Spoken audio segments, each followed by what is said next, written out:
The Rise of Africa, the continent, the diaspora, and BRICS explores the relationships that are affecting the global economy right now.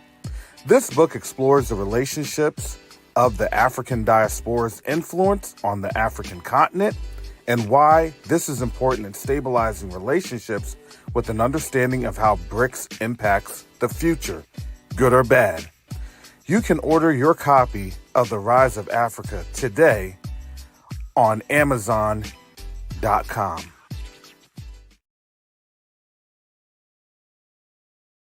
Neo-diplomacy is the new currency. Neo-diplomacy is the new currency. The reason that I can say that is you have a couple of different factors occurring right now as we speak on the world stage. The dollar is being disrupted. Nations are no longer wanting to engage with the United States.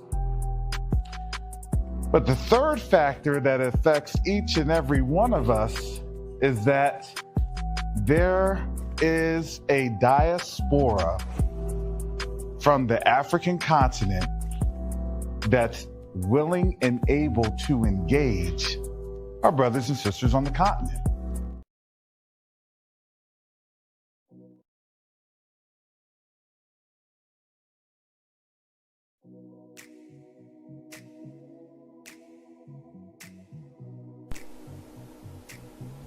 Every journey begins with a simple act of care. For Quest to Unite Africa, that journey started with something simple: a mother, a newborn, and a promise that no life would be forgotten. We did not begin with buildings, we began with people. We packed mother newborn kits with our own hands because real change starts where the need is greatest. Those kids traveled farther than we imagined, and they opened our eyes to a deeper truth. Aid saves lives, but infrastructure saves generations. So we grew. Together with donors, volunteers, and partners, we sent a medical container to Burkina Faso. Not just supplies, but hope. Not just boxes, but proof that when a community comes together, healing moves across borders. That moment changed us because we realized something powerful. We weren't just delivering help, we were building a future. Now the journey continues. The next chapter is bigger than a shipment, bigger than a campaign. We are raising funds to build a state-of-the-art hospital, a place where mothers can give birth safely, where families can find care close to home, and where communities can grow stronger for generations to come. This hospital is not just a structure, it's a promise. A promise that healthcare will no longer be temporary. A promise that dignity will have a permanent home. And just like every step before, we cannot do this alone. Every gift, every brick, every name placed on the founder path becomes part of a story that began with compassion and is growing into legacy. It helps us move from emergency aid to lasting healing, from containers to care that never leaves, from vision to reality. Join us, stand with us, help us build a hospital that will serve generations, moving healthcare into action. Visit q2ua.org today.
All right. Shalom.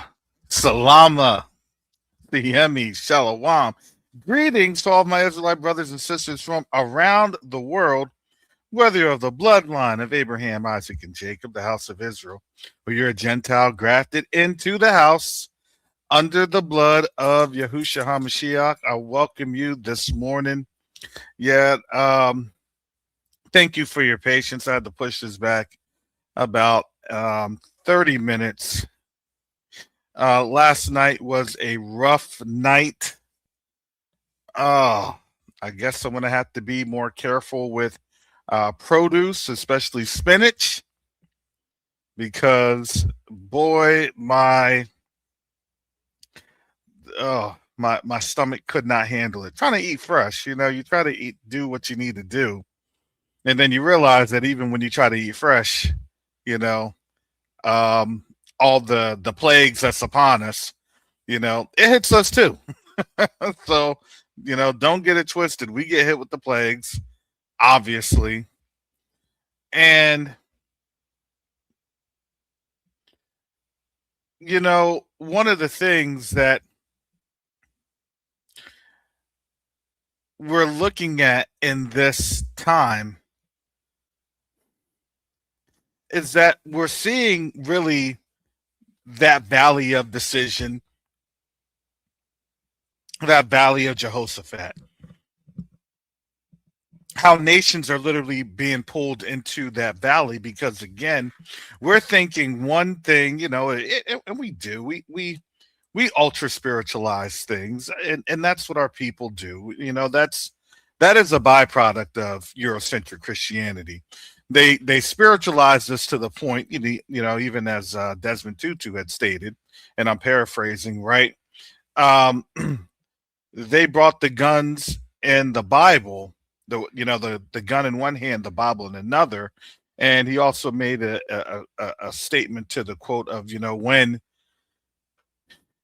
they would have you pray, the moment that you close your eyes, you wake up that you don't have your house or land anymore. They done took it. And we have to understand that they've created in this space this over spiritualized capacity that creates the lack of efficacy. I walk by faith and not by sight. Well, are you going to walk? Nope, I'm just going to sit here. But you have to walk. Faith is in action. Yeah, but you want to know what?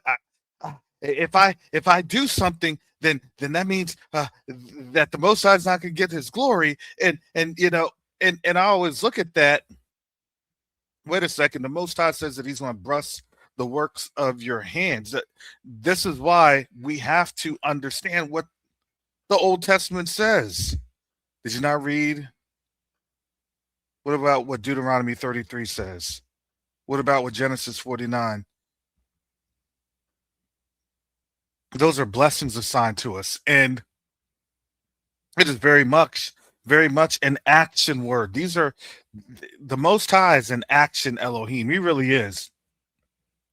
But a lot of our actions is through our obedience and long suffering, for real. And that hurts, for real. And it can drive you to a cliff, for real. And it can get you to where you're suffering. For real. Trust me, I know. I get to a point where, people say, well, you shouldn't trust like that. Well, the reality is you are. The reality is He puts you in these uncomfortable circumstances that you have to really question your own judgment. Man, Father, I thank you, but do I need to go on some sort of like antidepressant medication? Because this is getting crazy. Have you all noticed that? Everybody that's usually here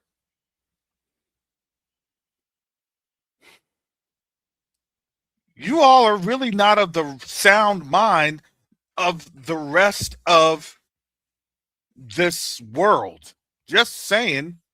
And their sound judgment is now collapsing because what they have been used to, they've been used to the script. Stay here, do this, work there, do that, move here. There's a script to this, and they're getting now uncomfortable because the script is changing. Wait, that's not the script I signed up for in high school. My guidance counselor said that if I do this, this, and this, then I'll have a job.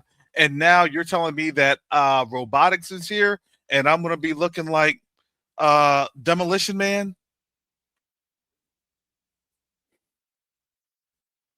Wait, hold up. That we're about to be in an era of Soylent Green for real? That every dystopian movie that was there was just for predictive programming? Because why? Because again, there's a program that's being stated. I said this last week. You're all being programmed. We're all being programmed. You're all being programmed. We're all being programmed. And what was being said in this programming yesterday, and I left, this was the article that had been shared by me from CBS News. And of course, Iran responded right away. And we were closing on out because it was over 3 hours. It was over 3 hours. That was a long one yesterday. Shout out to Yakoba and the panel, Minister Rick, Brother Asaph, and Sister Chantel. Because it's insight. We're all learning this together. Who has gone through any of this? I haven't. The only time I've gone through this has been through my military assessments. Well, we assess that if this happens, that happens, it's this and that. Look, in Trump's first term, it was about seeing what his limits were. Because it wasn't his limits, it was actually the system that has been created for them, seeing what the limits are. Can we subdue the population? Who in the population needs to be subdued? Who in the population needs to be got that you can make a martyr? Who do we need to mobilize to make sure that there's a polarization? There has to be a polarization. Because why? Because now there's there's going to be a control of resources. Why? Because now you're starting to see everything that is cracking, because to me, honestly, is done on purpose.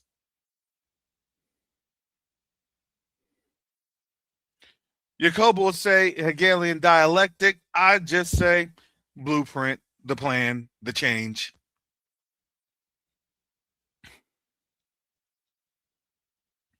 Not the change that you're looking for.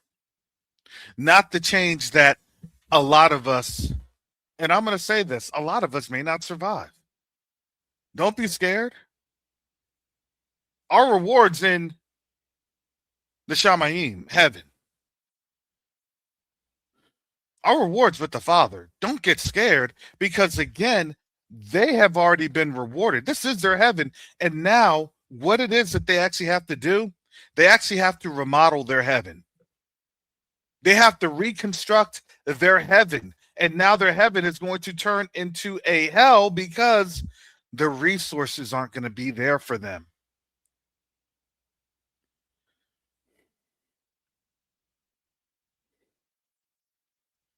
Why is this guardian angel? No, the principality, this principality of Babylon, in this system of Babylon, of Baal, it's coming to an end. It's working through however this shutdown process is. It's a process. Do things start to shut down this year? Absolutely. Excuse me. We're seeing it. And please forgive the hiccups, family, because I'm still going through whatever this is. So, surviving off of 2 hours of sleep. So please have mercy if I'm not able to articulate, or if I'm kind of gasping a little bit. The struggle is real.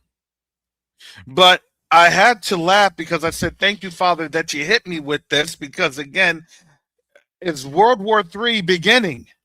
Is this the beginning? Now, we've already been in World War III, but in order for a world war to really be categorized and recognized as such, is that there's a far-reaching perspective outside of the theater of operations, the area of operations. The CENTCOM AOR is really your Red Sea, Gulf of Oman, Gulf of Aden,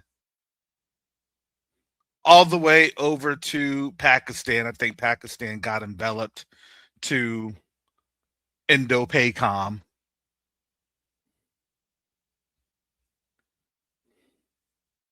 all the way up to the border of Turkey, and all the way over to the border of Iran, and really the border of Russia with Kazakhstan. That's the AOR. If you think about that, as Jacoba had brought on out a couple of years ago, that's oddly similar to the Khazaria 2.0 borders. What are they doing? They're stabilizing. Why? Because that's going to be their new kingdom. There has to be a shift. They're going to shift from west to east. Well, I'm only going to keep you here because geographically,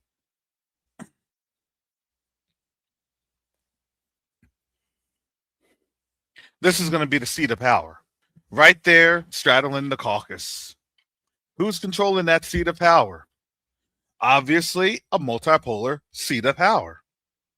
Headed, obviously, by China, Russia, and a few other folks. That will be quickly disclosed in the next couple of months. If, I wouldn't even say years, months, potentially even weeks.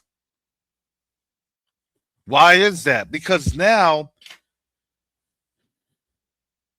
you have a couple of different things occurring. Yesterday, it was interesting to see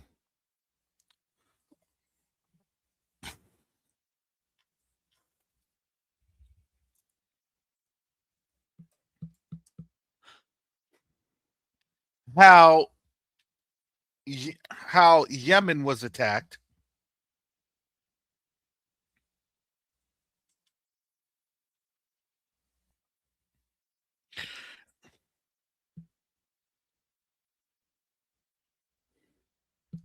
and this is on Al Jazeera. So I want to show this here because there are so many things that was breaking out yesterday that, man, the news cycle has now increased, and I don't see any ramp down this week, especially when Trump is saying U.S. will get paid to guard Strait of Hormuz. Maybe we'll call it the guardian angel of the Strait. I'm going to tell you this. That to me is very profound and very provocative. You got to pay for protection. What does that sound like? See, again, I've been telling, I think a lot of our people obviously know the origins of mafiosos and everything else. That's the another tentacle of white supremacy. And that chosen by Yah is the question, who's paying them? What that is that's piracy. That's actually a blockade. Again, there's not a foothold that people think there is in the Middle East like that. The U.S. is not geolocated in the Middle East. The U.S. is about 6,000 to 7,000 miles away on the other side of the Atlantic. So just by that nature, you're not going to be able to sustain that forward projected power. Now, did the U.S. get enough to ramp up their production of missiles and other things? Probably.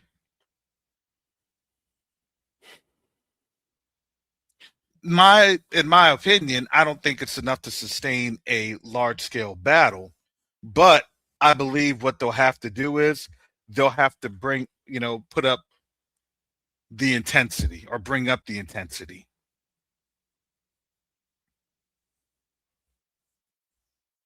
Which means that now,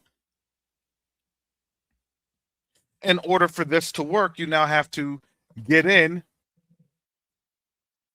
your other partners in the region, i.e., who are those partners? Well, it's clear that you have the UAE, you have Kuwait, you have Jordan, and you have Saudi Arabia and Qatar to an extent. Qatar's still trying to be fair weather because, again, even though they host the U.S.'s biggest base in the region, they are trying to be mediators and limit operations. And that's not working because, again, Al Udeid had been attacked by Iran, and Iran has been very, very judicious in terms of their targeting. They have their pattern of lives. They had their ISRs, or intelligence, surveillance, and reconnaissance. They're more than likely understanding what's happening. They're more than likely getting targeting and surveillance information from the Russians or the Chinese. Because why? Because they have been very, very limiting in the loss of life.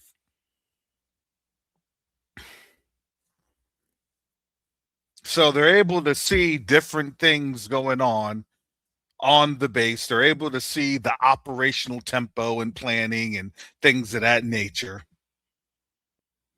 And they're trying to strike carefully because if they're trying to strike in an indiscriminate manner, then obviously the weaponization of media occurs. Why? Because it occurs with us all the time. No, we didn't. Look, we did this, we did that, we did this, we did that. We showed this, we showed that. We there was deconfliction, but that's gone. That's gone. They were trying to deconflict through other proxies like your China's, like your India's. That's gone.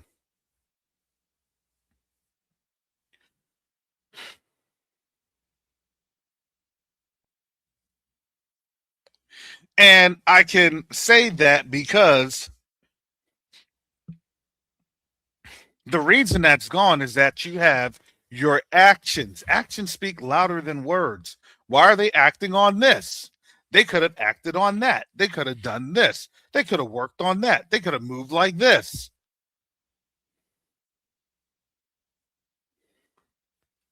Let me switch this on over to Al Jazeera. But before I do, let me finish up this article. So President Trump said, this was yesterday, that the U.S. would become the guardian of the Strait of Hormuz. Was going to keep it.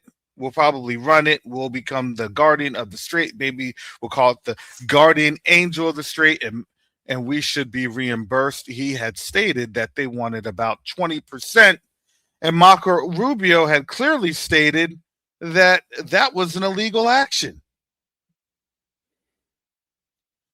So now again, they're going through with lawlessness. If they're stating that's illegal, okay, well, we're just going to go into the arena of illegal. Now, I'm going to tell you this: everything Iran did, technically speaking, was actually legitimate.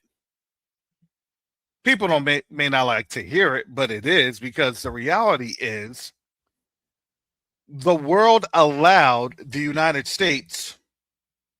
They allowed the United States to attack them. And there was no repercussion. And you see that because I believe it was yesterday, the UK labeled the IRGC as sponsors of terror. The US had labeled the IRGC as sponsors of terror years ago. But a lot of people were reluctant because, again, the way for this system to work was that people had to be fair weather allies. You couldn't show your hand. You couldn't show how you were aligned in this system, in this world order. Now, at the very end, everybody's getting aligned. And that includes people like India, countries like India, very, very fair weather. Well, I'm just going to sit on the sidelines. That's going to be fine until you're not able to. You're going to have to declare. Who are you going to declare for? Oh, I do not know. No, that's not going to be that will not be the case. Because right now, you're now starting to see the regional conflict becoming extra regional. It's going into other areas, other theaters, other arenas.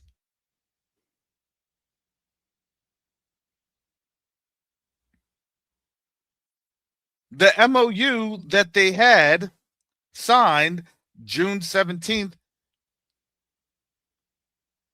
they signed it. The U.S. signed it. And the U.S. did not honor the MOU. Sorry, it didn't. Well, it's this, and now we're going back. Do you see what's happening? They're showing the rest of the world their character.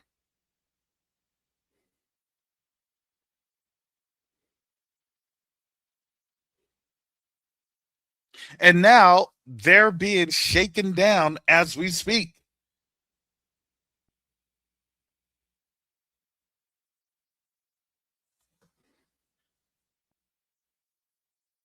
Oh, yeah. No, I think we talked about that like a while ago.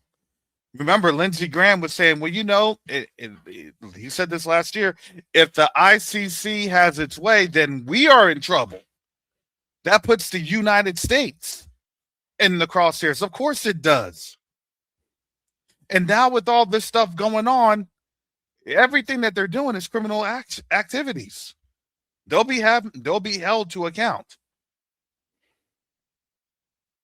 It was funny yesterday. I was having a conversation with my brother about this because he's like, "Well, this sounds crazy," because now a lot of people are forced to see what's happening,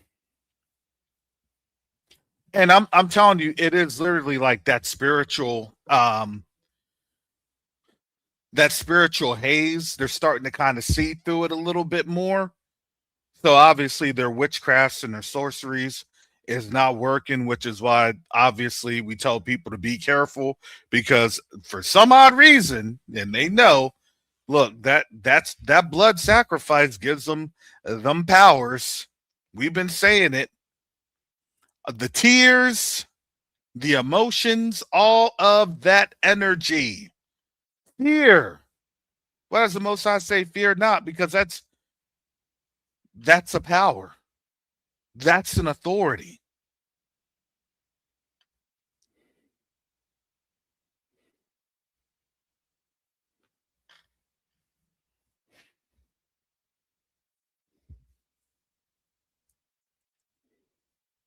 And my brother and I, we were talking. He's over in the Washington State area, and I said, "Well, at least you get a chance to run up to Canada when the deal goes bad."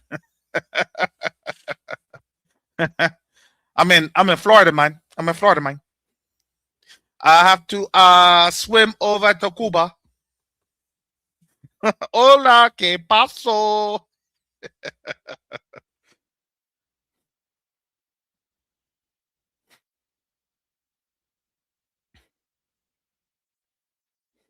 But one of the things that he was explaining, and I said, no, you're absolutely correct. We had discussed what these gas prices would mean to the United States and how it would not be sustained. Because, see, a lot of people are still living in that reality that, oh, well, we're just got to make it to the midterms. And I questioned my brother and I said, I understand what you're saying. I said, but you understand that the shutting down of the Strait of Hormuz, there's no midterm anything. We may not even be able to make it to a midterm because that's a destabilizing activity. I.e., he already knew that things were destabilized and he wanted to destabilize it some more. And he's like, well, if they fight, I think nations will give, the United States a chance to reconstitute itself, and be a nation again. That was the conversation. He's like, if this gets invaded, because now he actually understands the possibility of invasion. Surprise, surprise. What are they all afraid of? They're afraid this place is going to get invaded. Why is that? Because this is following the same model as that, 1930s, 1940s model. And it's just going a little bit faster. They're saying the State of the Union address on Thursday. You have the end of the World Cup. Look, I don't know if people are going to be detained because why? Hey, if you don't help us, if you don't support us, you don't get your athletes back. Could it happen? I wouldn't put anything past Trump. I'm just saying, I wouldn't put anything past him.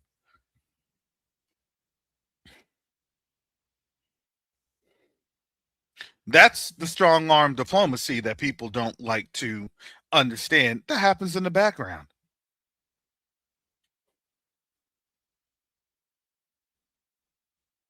Hey, UK, if you think you're going anywhere, just imagine we could do that and we could seize your little island over there. Because you're not really getting any help except from us. Now, reality is this: as reserves being slow, of course they had to reinstate this war. You're seeing a countdown. They're not going to tell you, well, we're calculating that by September 27th at 5:03 p.m.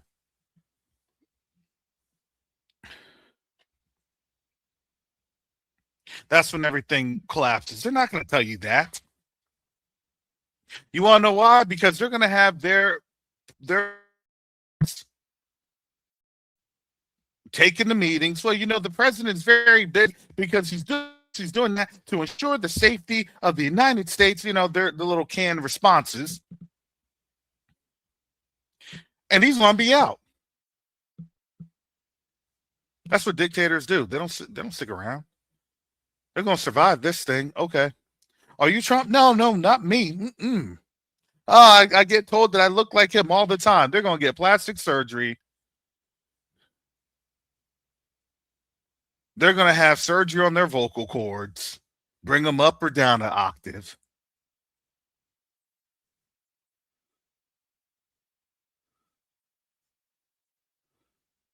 More than likely, they'll probably have some sort of weight loss procedure for him.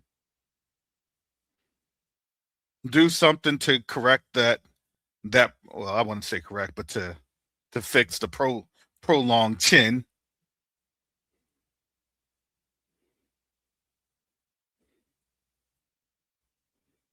Yeah, and then the last step, yeah, he's going to flee to Argentina. He's going to learn how to speak Spanish. The The first word he's going to learn in Spanish is adios.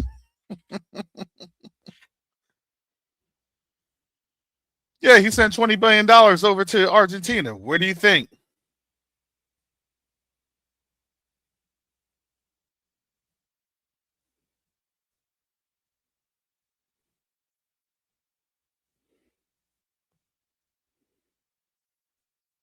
Because the reality is, again, as I've stated this, uh, they've done a great job of disturbing and destroying the mental processes of analysis. Oh, that could never happen. That you want to know one of the things that I was told when I was as an analyst, when I was first working, doing intel and everything else, it was never say never. Because when you have that type of bias and it does happen, people get deleted on their biases. Oh, well, you know what? They'll never point that weapon at me. They'll never pull the trigger.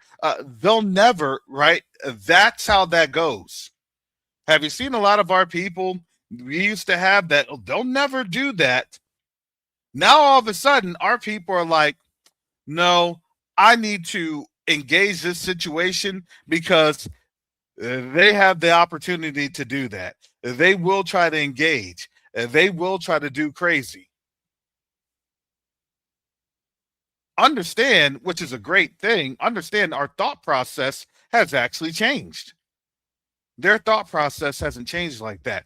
No, they'll never take away the elections. We'll have a free and fair elections. Okay. I heard a lot of people say we'll never go to war. That was even last year. We'll never go to war. And then he declared he declared economic warfare, which is a preliminary step towards declaring war. No, we're just trying to have fair and do this. We're trying to make sure that we get paid back for warfare that the U.S. has waged.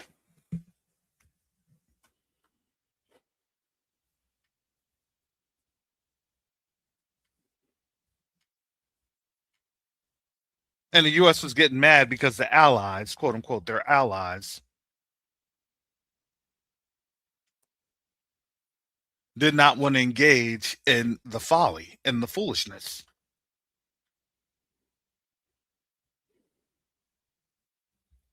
No, we're going to be back once Trump is gone. That's what I hear. I laugh because I understand that's their comfort zone. That's actually psychological. That's the program. You're now seeing when their program are out, then they go through literally clinical depression. I can't do this anymore because they have to do what? They have to meet reality. They weren't planning for the obvious direction of where this thing was headed. Can you save us? Sorry. I hate to be that guy, but why didn't you see the warning signs and do what you need to do? What?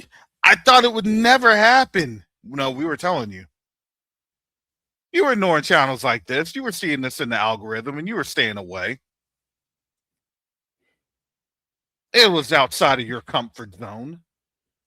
But all the stuff in people's comfort zones, oh, when we get to this, it's nonsense, it's folly, it's foolishness.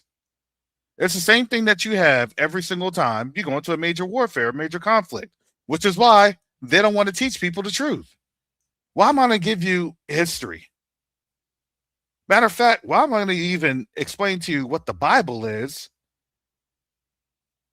Because why? Because if you understand the Bible, if you understand the Most High, who He is and His people, then guess what that does? That gives you a fighting chance. You get understanding. You get knowledge. They don't want you to have that. They want you to get fixated on a problem that they had created and then try to have you understand a farcical solution, and it's farcical. Hey, we're going to be the ones controlling the strait, and then we're going to charge people 20%. And that came from his mouth. Nobody said it. He said it. You're going to really charge people 20%? You understand how expensive that is? That's literally a secondary inflationary number. Oh, these countries are rich. They got it. They're shaking people down. We want to know when they say they're rich. I look at it like this. Every time you hear something like that, they're rich. They've got it. You know what that reminds me of? Someone that's going to try to run somebody's pockets. That's like the stuff you hear in high school.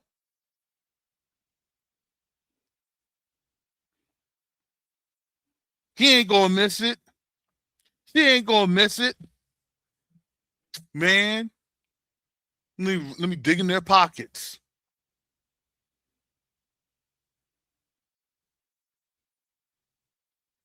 But see, when you get to that level of theft and thievery and lawlessness, you only have a certain amount of time. You only have a certain amount of time. Because everything has been mismanaged to the ground.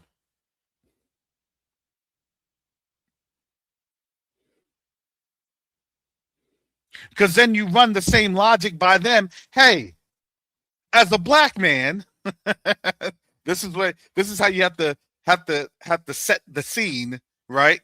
You have to get that emotional inference into them. As a black man, if I were to say that you need to pay me this exorbitant amount of money after I done broke into your house and have a weapon to your head, and I said, hey, if you want to use your refrigerator, guess what?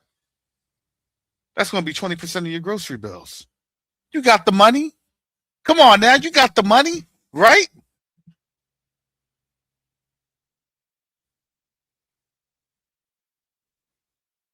How come that doesn't make sense to you? Well, that's not fair. I wouldn't stand for that. I would be fighting you. What? Ding, ding, ding, ding, ding. The price is right. Come on down.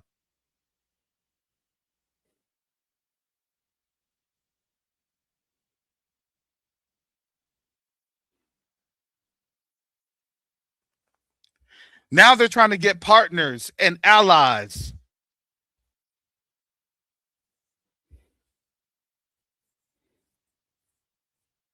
Allies and friends. And I don't think you're going to have a lot of people really signing up for this. The only reason that people will answer the call is because they have been utterly destroyed by Trump's policies. Okay, now that we see that we destroyed you, we have just enough diesel, just enough crude to get you that gas and diesel. But if you want to get it, you need to commit to this.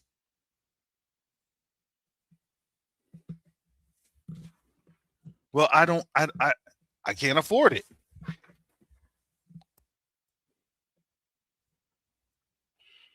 You broke us.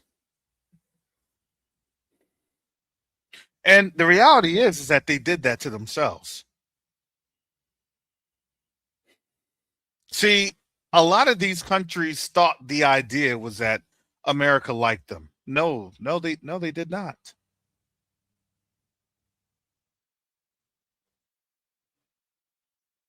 That is now the problematic issue that they're looking at in terms of white supremacy.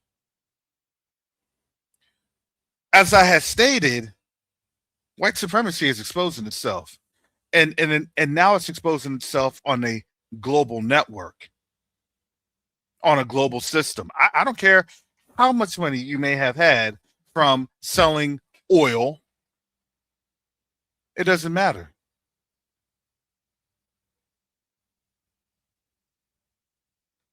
If you don't get down with this program, then we're going to run you over.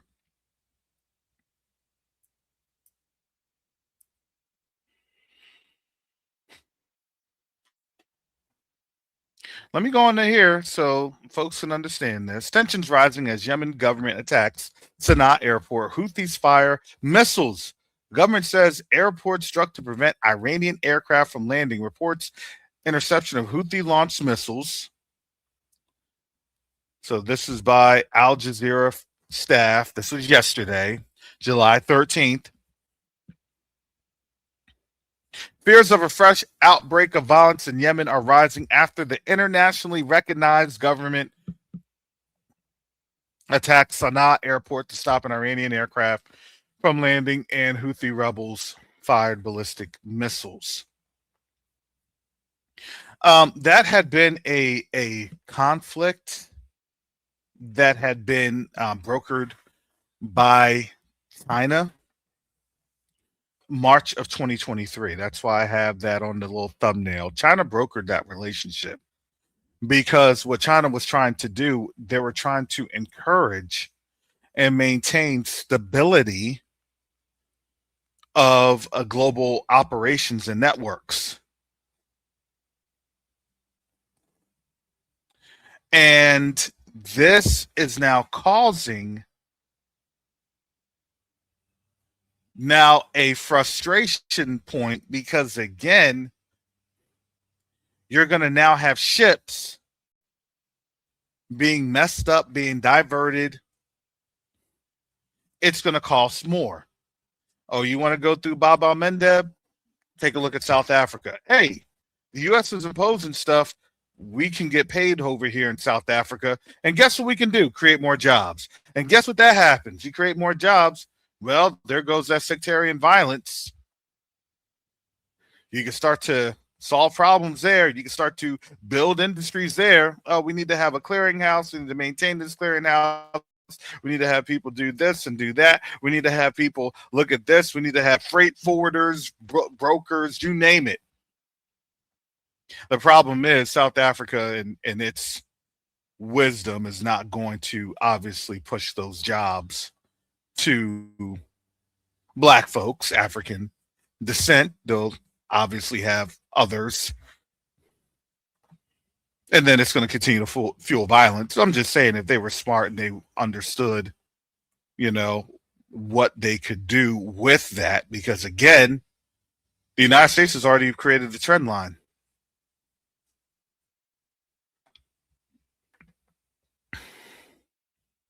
And no, they created that trend line before Iran. They created that trend line with Venezuela.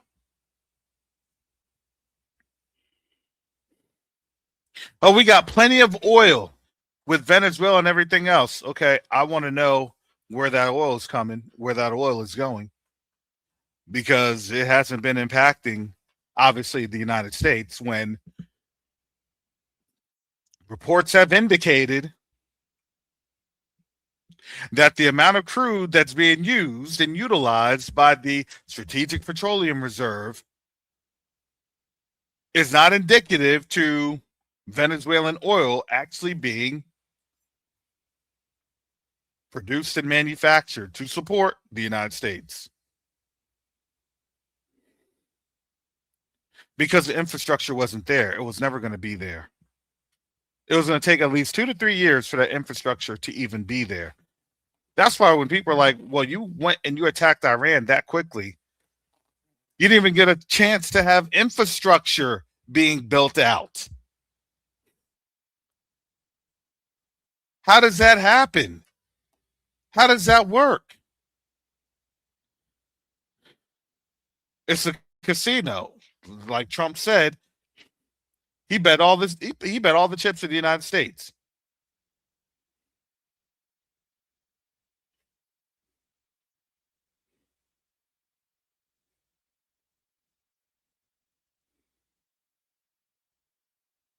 He did that, and now people are seeing that and they're saying, "No, that's not right. That's not what we voted for." Ah, it is.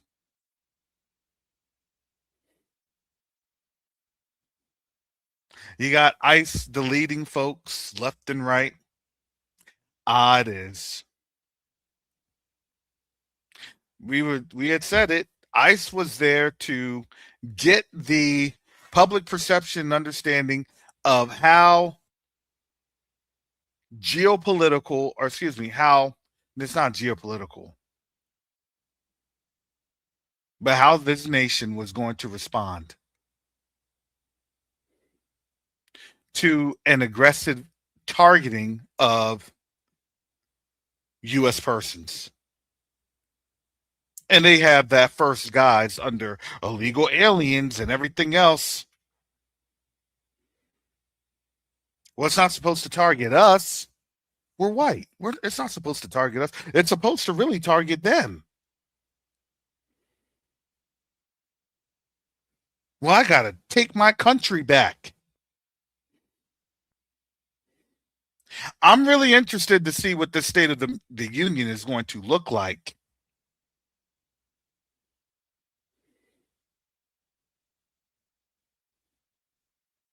And let me tell you this because I want to really pick this article apart. Because again, here's the reality: the government forces over in Iran, the quote unquote legitimate government, those are all forces that, when they say legitimate, those are people, those are government forces that the West acknowledges. The global South acknowledges the Houthis.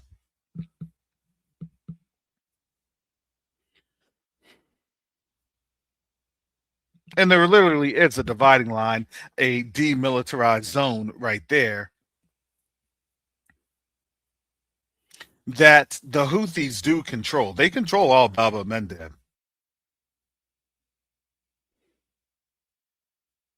The government forces, they don't have what they claim, and it's not. They get supported by airstrikes from Saudi pilots. And when you look at this, the rebel group later launched missiles at Saudi Arabia, whose coalition backs the government. Do you see what I'm saying? So it wasn't the strikes by the recognized government of Yemen, supposedly.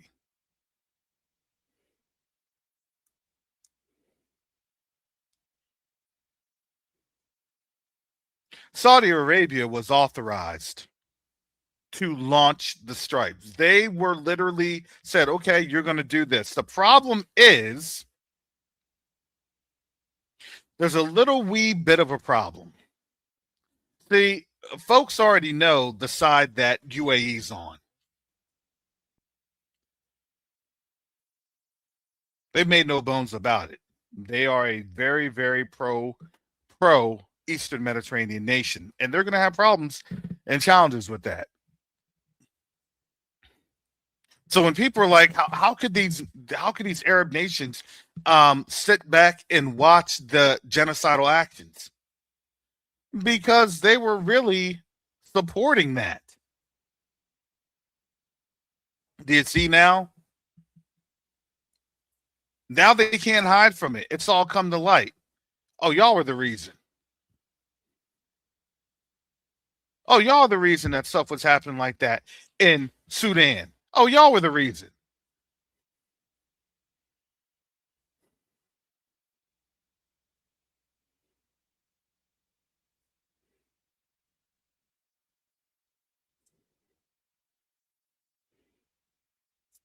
Now the reason they have to go is now all their smoke and mirrors have dissipated. And I'm sorry, I am an expert at this. I've worked this problem set, especially with the Houthis, for well over 10 years. Part of my jobs is that I was a coalition desk engagement officer for the Yemeni senior national representative.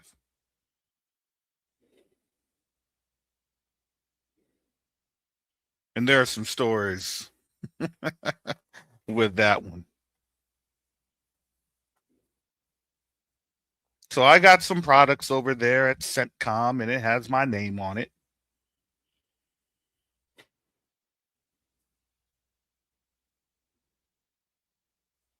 Those artifacts, histrionics.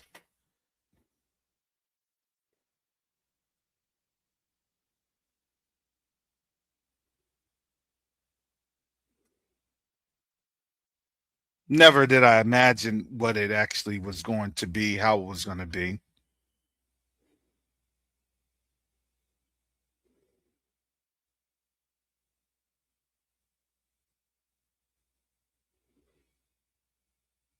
But the reason why they had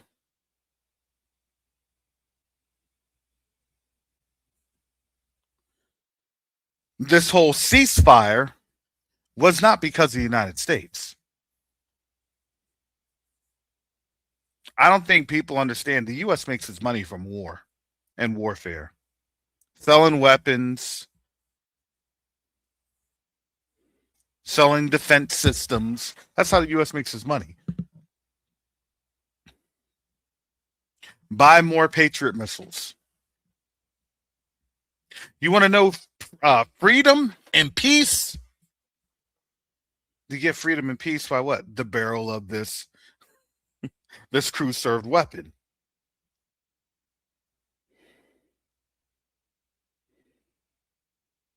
It literally took China having to sit down with the Saudis and the Iranians. And people in Washington were mad. Oh, it's not going to last that long. It's not going to do this. It's not going to do that. Do you understand what actually ended up happening that fateful day on March of 2023? You had a diminishing of and an active undermining of U.S. authority by the Chinese. Hey, you brokered peace. We didn't want to have peace there. You're taking food out of our mouths. We get paid by warfare. Why do you think all these articles now of Trump's sons or Trump's kids?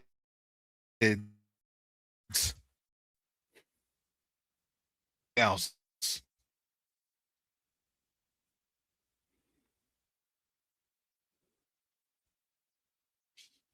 That's their weapons. That's just not their weapons. That's their economic interest and activities.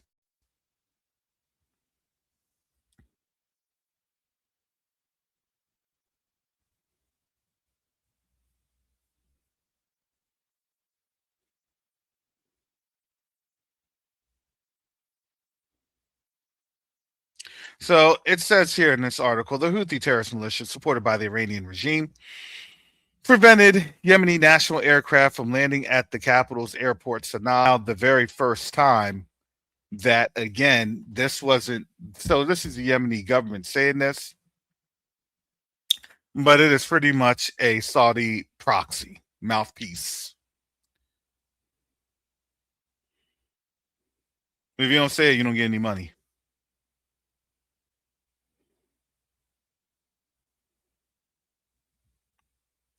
And I'm going to tell you, the Houthis really did a pretty decent job of, holding their holding their peace for a minute because they wanted to get in this. They wanted to get in the saddle for this action a while ago.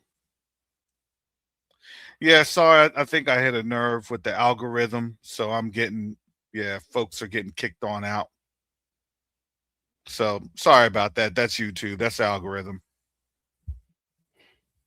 I'm being policed. Y'all getting kicked out. I need to be more careful with my words. But I'm just giving you the understanding because then one of the things that you could speculate, but then when you actually have the understanding of the hard evidence that is there, because we've talked about this evidence, we've explained it, and now it's here.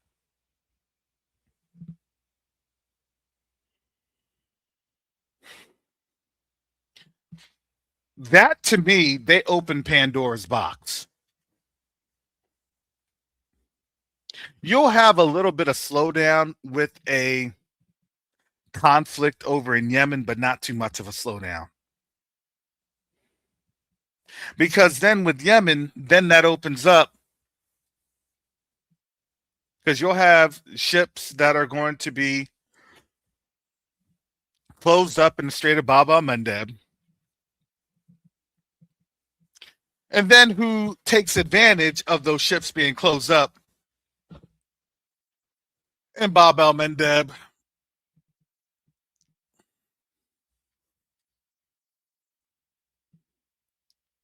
Is the no kidding, always present existential threat to international global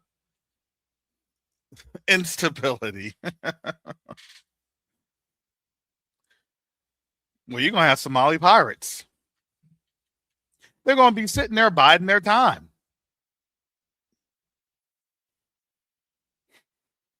Oh, that's a secondary and tertiary effect. Man, you can't get on the Somalis. No. The Somalis are going to be like, y'all are knocking our hustle. Look at your hustle. And y'all are knocking our hustle. Get out of here.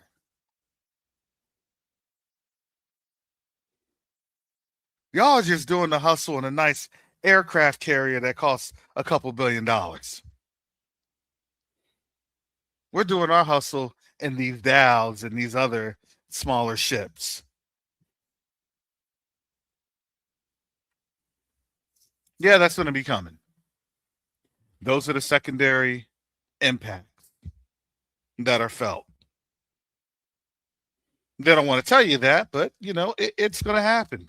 And when it does happen, then people have to recognize and realize that things are occurring.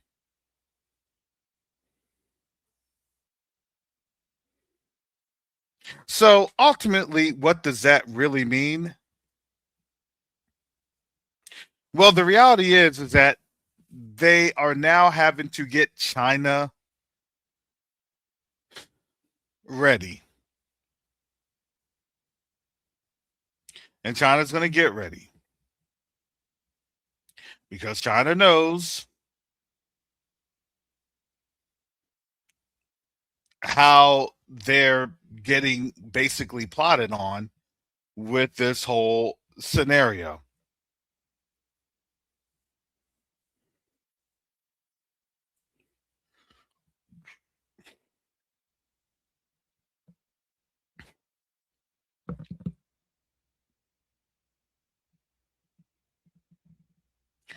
I want to go here real quick so you can see this.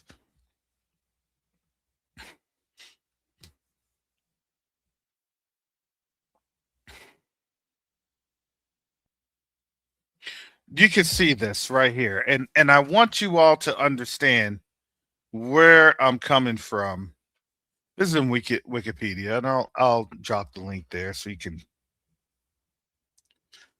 see what this page is mentioning.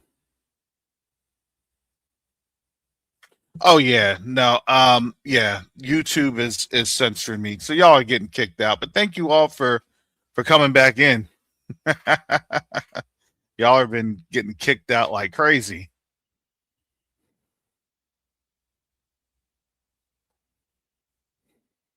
That's the effect of these AI models. Told you we don't have much longer here. They put in their ultimate surveillance systems, and what they meant for us is going to actually turn around on them. Here we go. Following the reconciliation deal, Iranian President Ibrahim Raisi, remember he got deleted last year, favorably received an invitation from Saudi Arabia's King Salman to visit the kingdom on 19 March 2023. The rapprochement deal was concluded after Iranian agreement to halt its weapon supplies to Houthi militants in Yemen and abide by the UN arms embargo, thereby opening up the possibility to push the Houthis towards a negotiated settlement with the Yemeni government. Okay.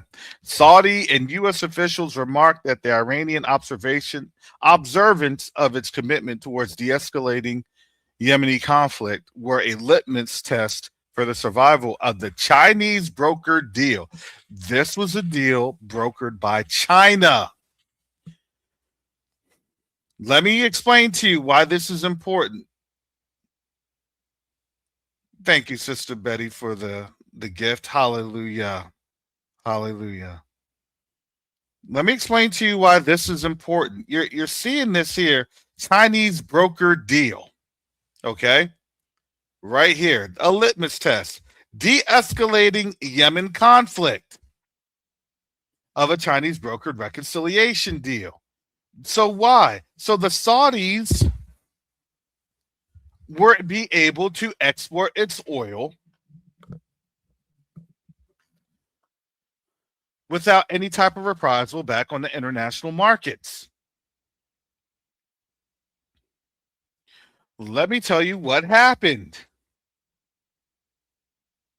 and what's going on. What if you hear the language of what the Yemeni were saying, especially the Houthis were explaining this. Their conflict was towards who? That Eastern Mediterranean nation. And that Eastern Mediterranean nation was getting blitzed by Yemen. The sophistication of a people that chew on khat is basically a sedative. It's a drug. It's like tobacco. They just chew on it. And shooting intercontinental ballistic missiles. Because why? Because they've trained and they've learned how to reproduce all that in their caves, in their mountains. And they take that sucker right on the beach and fire that thing off.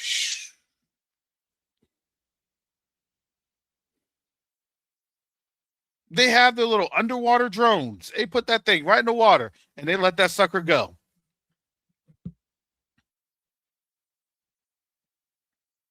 While they have all their people there on the water doing fishing operations and looking at a binocular and doing whatever mirror light shining operations, flash that mirror to shore. Two shines if it works. One shine, it doesn't work. You see what I'm saying?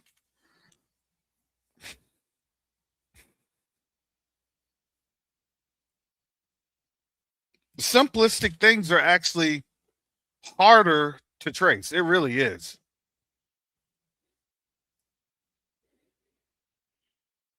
What it's called is the signature is harder to detect.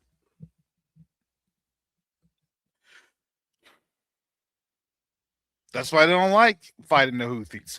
They had a small signature. But understand the Houthis weren't the only ones getting, or Iranians weren't the only ones supplying weapons over to Iran. That was also your Russia. Purportedly.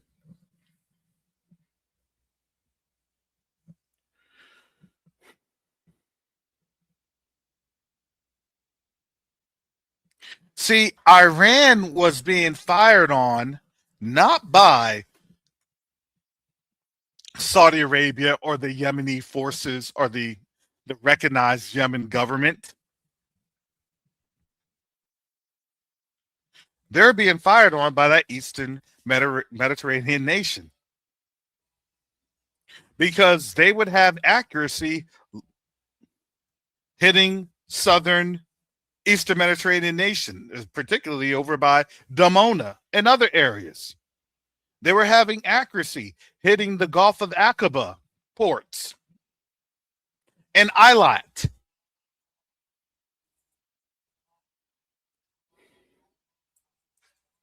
That Eastern Mediterranean nation couldn't defend that. So now the proxy of that, Saudi Arabia, is now going to great risk because what's happening is that there's a pipeline called the Yanbu pipeline. It's the interchange. It basically goes from from east to west over in the Red Sea. And it has been targeted before. And that was one of the main things. Hey, we won't do this or we won't do that. Leave us out of the conflict. That's what Saudi Arabia was saying. I would argue this, and this is what people have been saying. The Saudis were, I'm going to just say not even authorized, but they were more than likely pressured. Hey, we got to wrap up this conflict and we need you to go back into Yemen. We can't do that. If we go into Yemen, we do anything with Yemen, that calls out the Chinese. Because why? Because the Chinese brokered reconciliation deal. In this brokered deal, according to some analysts, the fact that the deal was brokered by China as opposed to the U.S. could mean that American influence in the region was declining.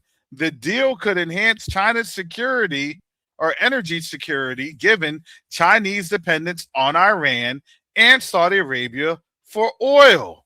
Some analysts contend that the agreement would hinder the Eastern Mediterranean Saudi relations, while others contend the conflict, that Eastern Mediterranean nation's conflict with the Palestinians, was more of a hindrance to its relations with Saudi than Iran.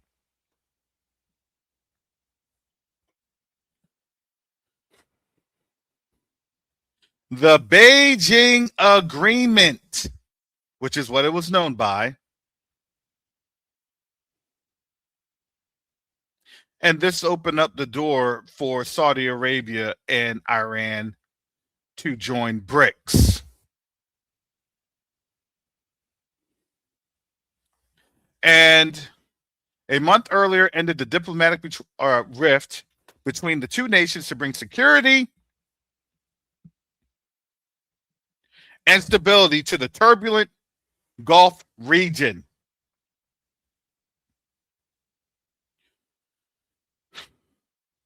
Well, now that I said all that, the question is going to be, in my mind, well, what is taking China so long to respond? Do you understand why they were, after this, right after this Beijing agreement, what was happening? It wasn't just the Trump administration. This was the Biden administration. What was happening? Oh, well, we got to secure freedom and democracy. We got to do freedom and democracy for who? For Taiwan. Remember, the whole Taiwan situation started to flare up right after that. Because why? Because the U.S. was mad. Wait a second. We can't sell our weapons. We can't be that hammer.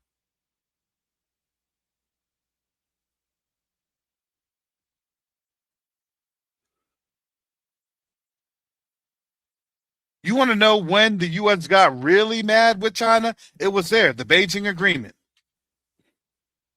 because that was the very first power play assessment with BRICS and the growing influence of BRICS, especially in a region, and that region was actually very, very secured. Look at the dates. Look at the dates that were time-stamped. In August 2023, both Iran and Saudi Arabia applied to join BRICS. On 11 October 2023, Saudi Arabia's Crown Prince Mohammed bin Salman received a phone call from President Ibrahim Raisi to discuss the outbreak of the Gaza war. 2 months later, less than 2 months later, the Gaza war was doing what? It was setting the stage for this conflict. I know this is too much. I know you're not going to hear a lot of this analysis from other folks that have way bigger platforms and channels. I get it. But I'm showing you this. I'm setting the stage for this so people can see how you are building that analysis. How did we get here? What was the road to war for World War III? This was it.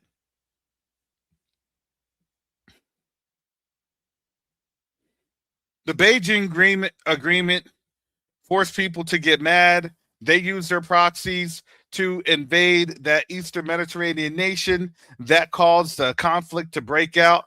A couple years later, the U.S. under the Trump administration was able to interdict in the conflict, and now, right, that whole, well, we're trying to do what?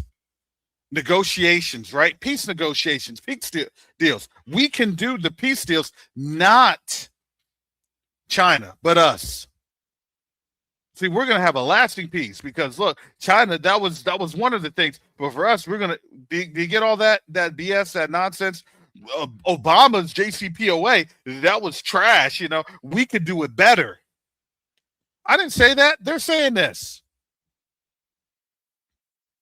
And in the middle of the peace negotiations, then they kill the supreme leader.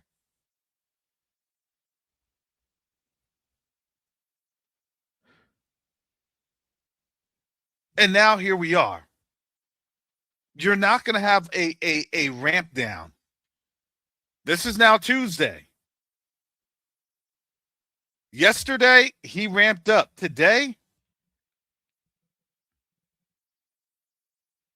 they're going to do more ramping up because he's positioning troops. So the theater, in my opinion, the theater has been set. What they were doing, they're seeing their operational capabilities, their operational combat capabilities. How do they strike? Where do they strike? When did they strike? What do they target? Who do they target? What is their range? They got all these sophisticated boards that's showing their targets, their assets, where their forces are projected to be.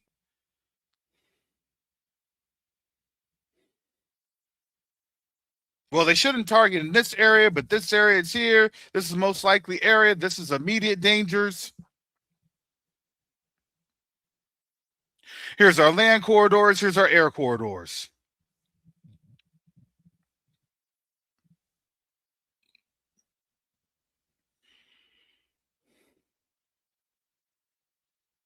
See, they lost the element of surprise. There's no more surprise in this.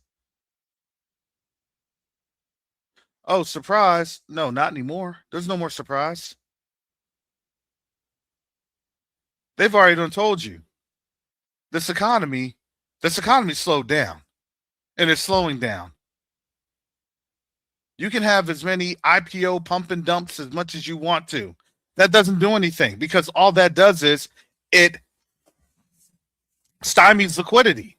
It slows down liquidity, i.e., people aren't getting paid like that anymore.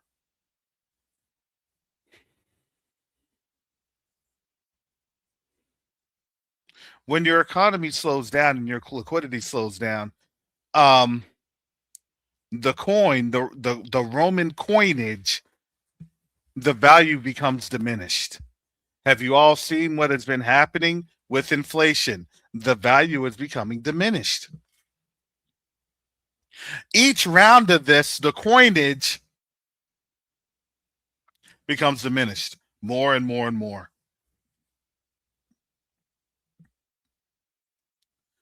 And understand that there were different measures being taken by China to ensure that they could have lows of dollar holdings. They were saying this with many, many different edicts. Reduce business operations with the United States. Reduce holdings of foreign assets for private banks and public banks. What were they doing? Since last year, they were beginning to ensure that their foreign holdings, especially in US dollars, they were trying to liquidate it on out. Who's going to buy the debts of the US? That's what the Treasury Secretary was looking at. Well, if we can't buy it and China's not buying it, and Japan, they're now trying to sell. Well, guess what? The US has to buy it again. So the US has to print more money. The more you print, the more devalued it gets. A car that used to cost $30,000 now costs $50,000. Well, what the heck? Where did it go?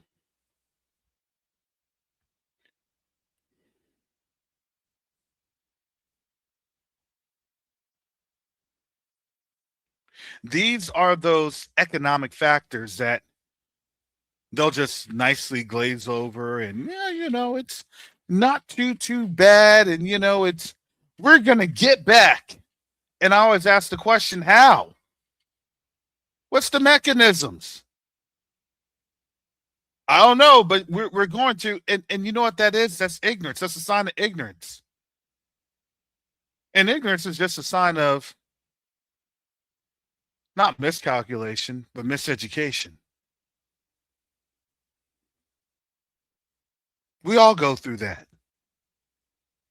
It's hard to read and understand and really get wisdom from wise sources. You have folks here on YouTube and they just will ramp on up for whatever agenda they have. Everybody has an agenda. My agenda is to be able to tell the Most High's people how to get ready for this as best as I can. You may want to look at this. You may want to consider that. You may want to. And that's tough.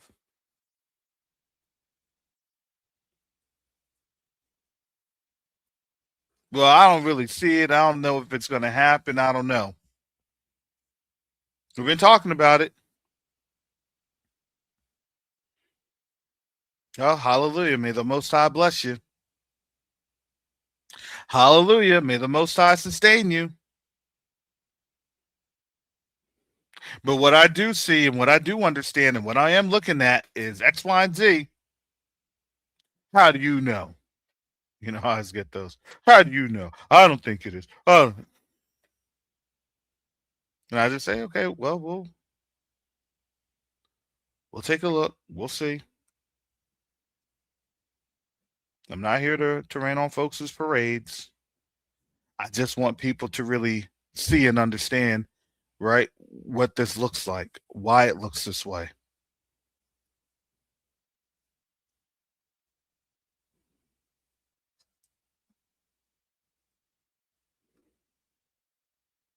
So when you're starting to see Russia and China holding naval drills regarding Taiwan, they know what this intel's looking like.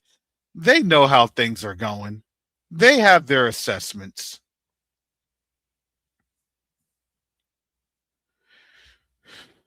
They understand their game plans.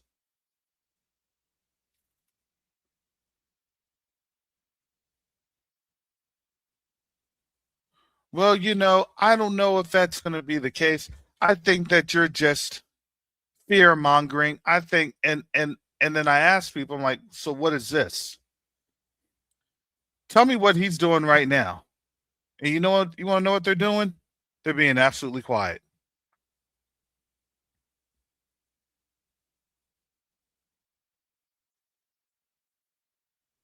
Why can't you explain that? If I'm crazy, then why can't you explain that? If what I'm saying is incorrect, then let me know. Let's reason together. Let's put these pieces together. See, at this time in day, I don't know is a very dangerous answer. I don't know. Okay, well, let me show you this. Let's get you on over here. But in order for you to get these resources, you need to be digitally tracked. And the best way to digitally track you is to make sure that we have this bio device. It's not as bad as you think. It'll help you. It helps us. It's security. Everybody wants to be secure. Yeah, I do. I want to be secure. I want to be comfortable. People act like it was going to be hard to convince folks to take the mark of the beast.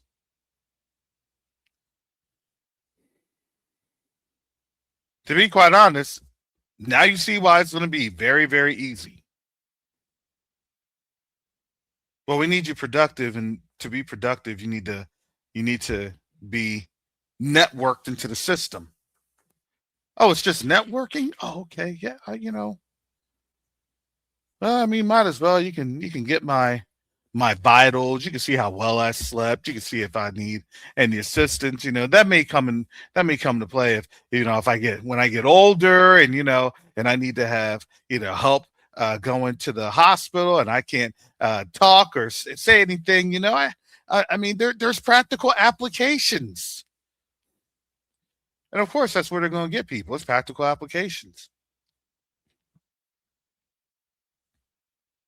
It's not the mark of the beast because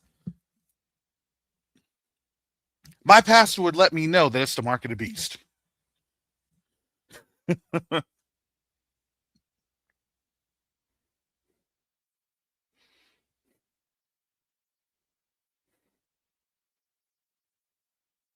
It's frightening.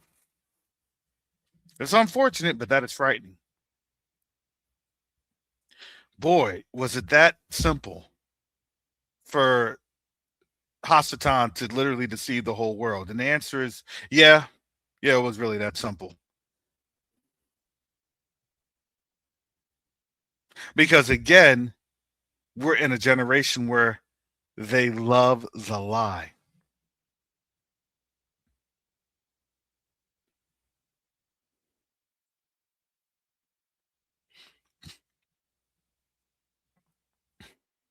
Now, in terms of Trump's speech that he's about to give and this address to the nation, man, we'll see.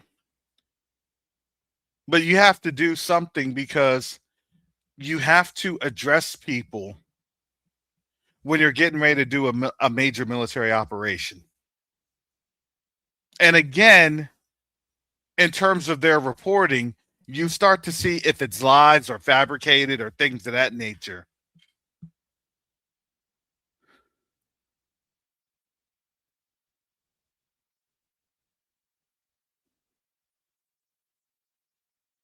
Because again, people are going to start to obviously, folks are going to start to ask some very, very serious questions.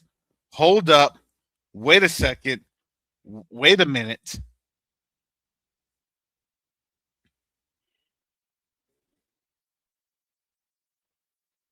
But this isn't what I asked for. And are we going to even have a midterms? Are we going to, in the election? I'm going to in less than 4 months,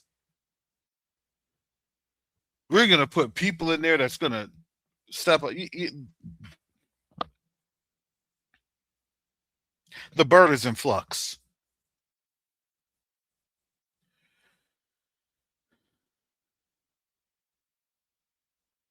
The bird is in flux. Y'all ain't going to do anything. They know that. Everybody has been psychologically conditioned. For those that may have done something, i.e., us, we're standing down. No, sorry. Well, it's going to affect you too. Hey, it is what it is. We're going to figure it on out. The Most High always makes a way. He really does.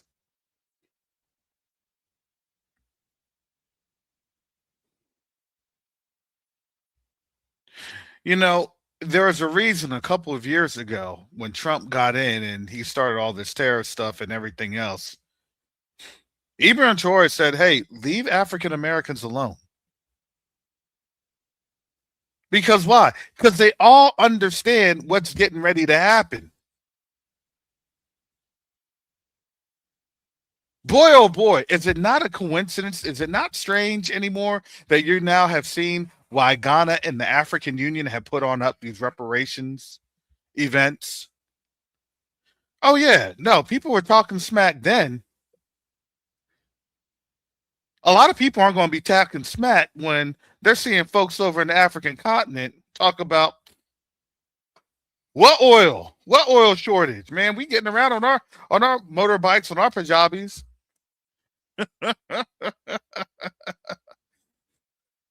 My Land Cruiser Pardo, my Toyota Land Cruiser Pardo, man, it stays full of gas. What problems?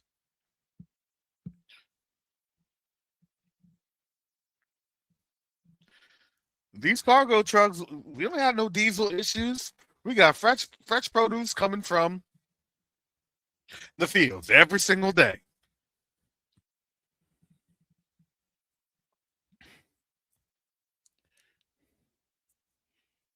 Wait. You mean to tell me that they're not being affected like that on the continent? Well, they'll say this. They'll say this to us while they're packing up their stuff to try to get their visa to go on over to Africa. Well, it's going to get better. Just hang in there. Stay positive. It's going to get better. Well, they try to have their visa application going through, and I would pray that our brothers and sisters on the continent and the African Union would say absolutely not.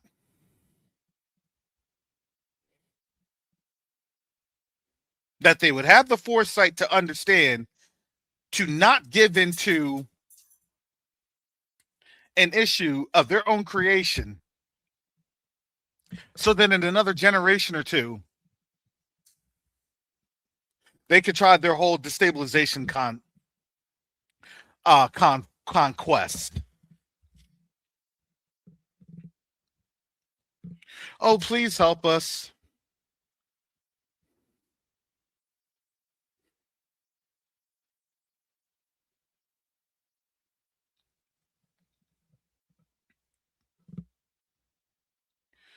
Yeah, we'll help you when you decide to pay reparations. I pray that our people have the resilience and the understanding and the intestinal and spiritual fortitude to say, you know what? That's the only language that I speak.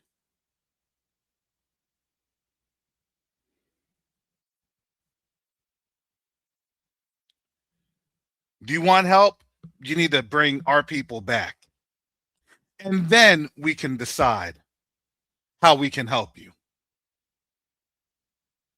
They need to start understanding quid pro quo. They need to start understanding they are holding all the cards.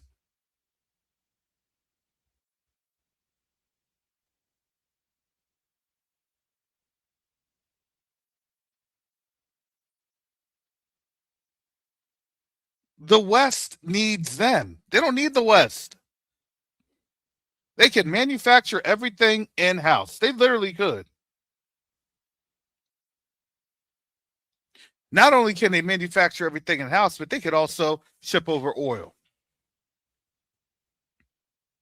And I'm going to tell you this, the moment that the U.S. has to start shipping over Nigerian oil, I'm telling you, they're not going to say it, but that's the moment that this place is over.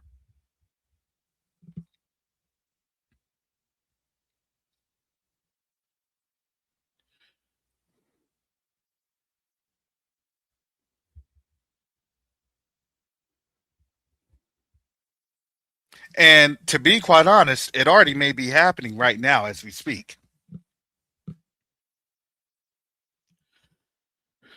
Especially with Dangote and his folks. You know, they were trying to say all this craziness a couple of years ago, a couple months ago.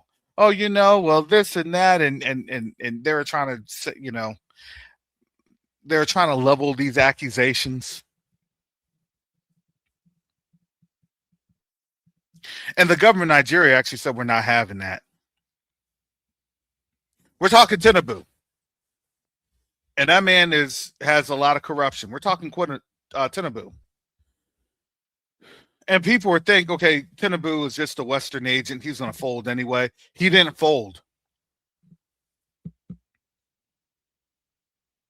And that's what scared the bejesus out of them.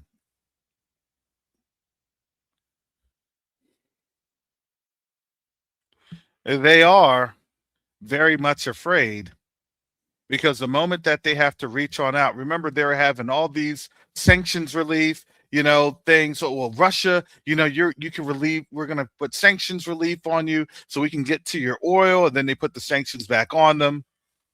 And Russia's like, we don't even care because we weren't going to ship on over to you anyway. We're looking towards the east.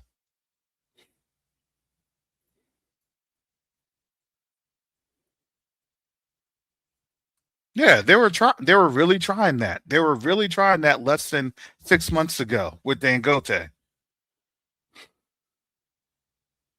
But you know, it's corruption, corruption, right? That's what they always say.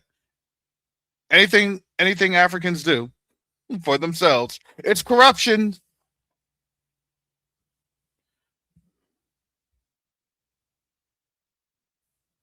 Corruption.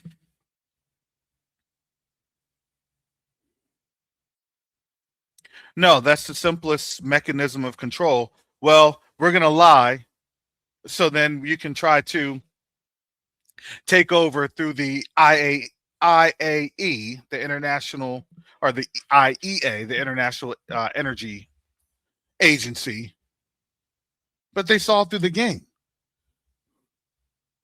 See, when you don't have that system of manipulation anymore, it's not control, it's manipulation. The game is essentially up. Oh, they know how we rigged it.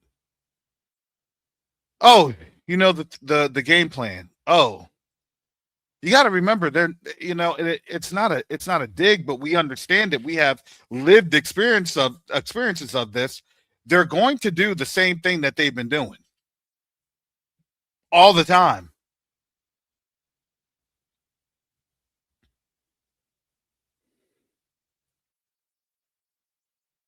And now, when the rest of the world is actually able to see what they've been doing,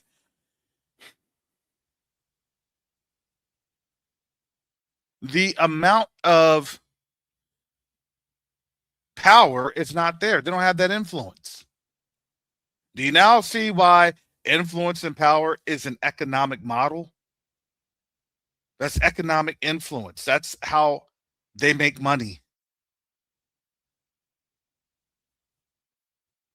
That's why they said it. Yes, see, West, you've even said you're stating it. That's correct. That everyone has found their market and partners. Now the USA is on the outside looking in. They are. This is their last power play. What does it look like towards the very end of an actual country? You're impoverished. You're dealing with stomach issues. And this isn't the first time I I think about 3 or 4 weeks ago. I think it was definitely like less than a month ago. And I think the Most High that He's given me strength to even thing was every hour on the hour. I'd fall asleep, and then I got that pressure. It's like, uh-oh. That's why I think the Most High I'm even able to deliver this long.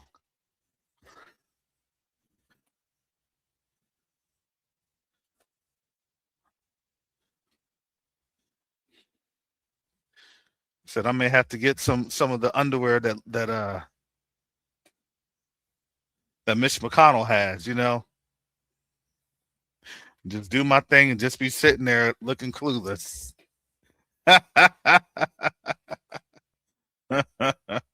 Who has that job? That's what I'm wondering. Who has that job? Oh, your job is to change the president's depends his diapers.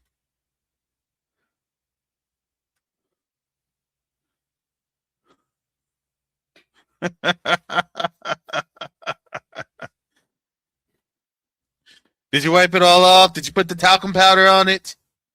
Put the Johnson and Johnson, Jep. I like to be comfortable.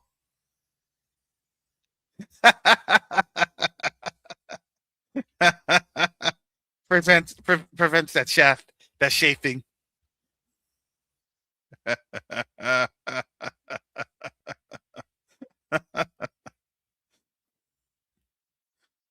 That's why you have what you have.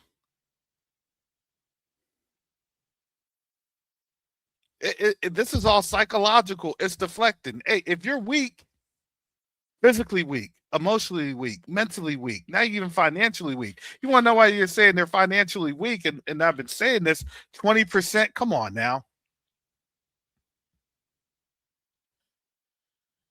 You have to start shaking people down because you don't have the financial wherewithal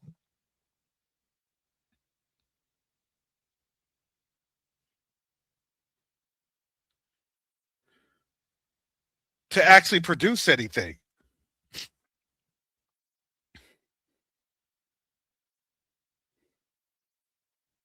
Y'all act like Trump is not from New York City. He said, I like this Biggie Smalls. Give me the loot. Give me the loot.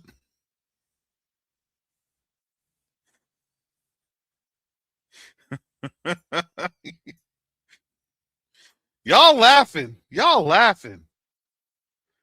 I would not be surprised that Diddy gets pardoned.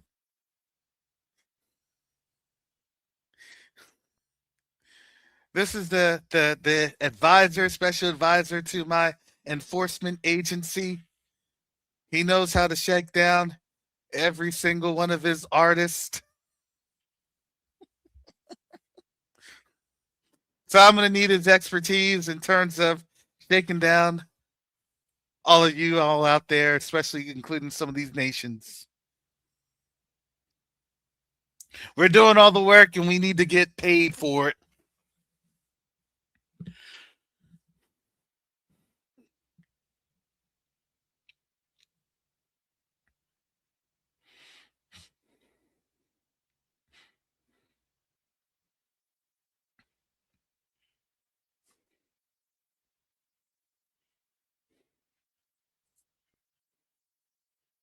Look, you think look, Trump is going to try to have himself a AI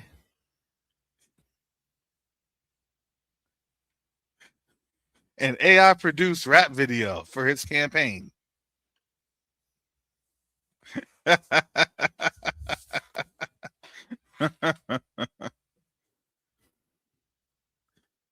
going to get the blacks to vote. I got it this time.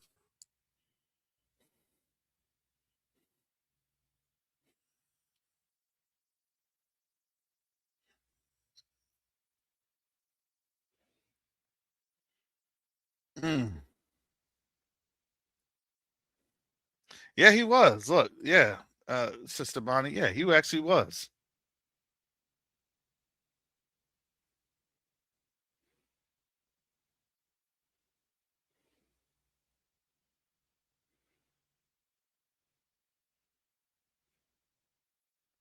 He was talking about Trump last week, or excuse me, Trump was talking about Diddy last week. They all were. Now they're trying to go after. I'm gonna try to let me bring that article up.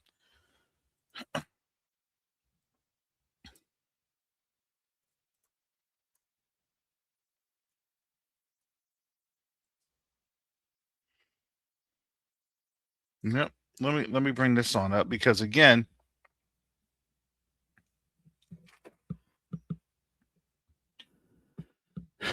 they see what's coming.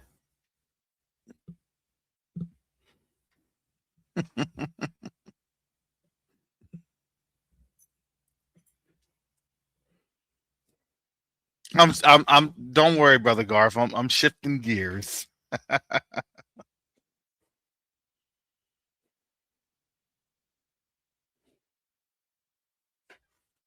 If you know that you're about to go to court, if you know that you're about to get hit for damages, for liability that will be in the trillions,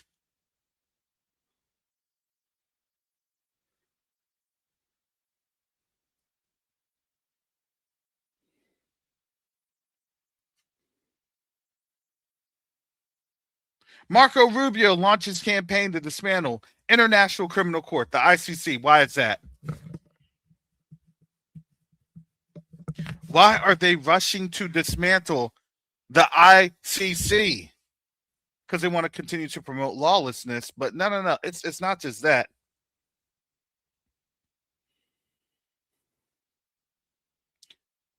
Remember, I told you, family, actions speak louder than words. Let me show you how they're going to try to, trump this on up and, put their spin in their narrative. Marco Rubio launches campaign to dismantle International Criminal Court. Trump's Secretary of State claims the global tribunal is interfering with U.S. military and law enforcement operations. No, they know that they would actually be a party to the genocide over there in Gaza. That's what they know. They understand that. The moment that they fall out of power, if depending how that will go, when people talk about, they'll say, I had a prophetic dream about blue hats coming. I had a prophetic dream about the UN coming and landing here in the United States.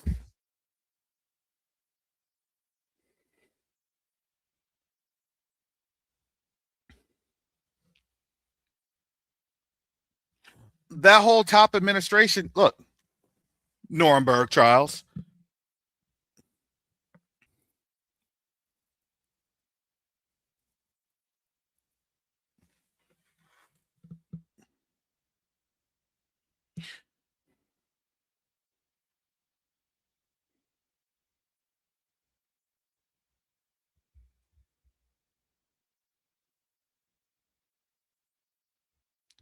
This is what you see happening right now.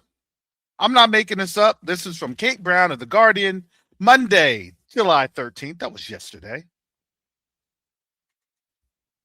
Yesterday evening. Why is that? Marco Rubio, the Secretary of State, launched a campaign to dismantle the International Criminal Court on Monday, claiming the global tribunal was interfering with U.S. military and law enforcement operations at the risk of American sovereignty. The key word is American sovereignty. Rubio invoked damages of U.S. Border Patrol agents and elected leaders being dragged before an international court and tried by judges from around the world. Because why? Because they know that what they're doing is illegal. This is might is right. This is might is right diplomacy. So what are they trying to do? Now they're trying to invoke the same system of lawlessness. If your actions were above reproach, why are you trying to go after these institutions? I'm just saying.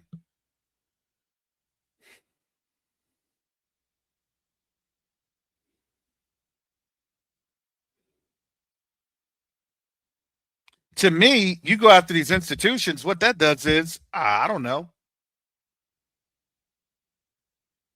that lets me know that they are afraid because they know that their actions are actually criminal.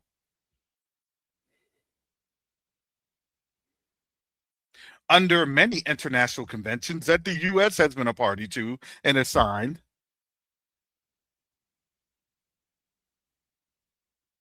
But to me, the main setup is this. They're trying to use the guise of, well, they could go after our border patrol and blah, blah, blah. No. They're trying to do a sophisticated operation to stymie the scapegoat operation.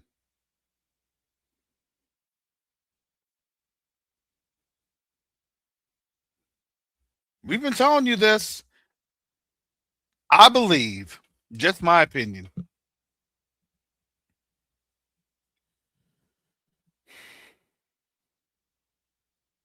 I believe that more than likely by the end of this week, you'll hear more demonstrative statements by the EU.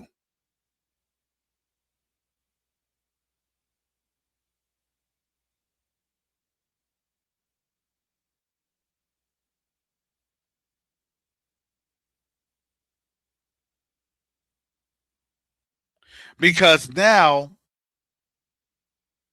understand that strategic oil reserve for the U.S. to get away with doing what they've been doing, it's going to go up even higher because, again, who do you have to pay? You have to pay off the EU. Through what? Through oil. Because why? Because now you're getting ready to have a closure of Bab al-Mandeb. And the coldest thing about all this that I don't think a lot of people see coming is Egypt.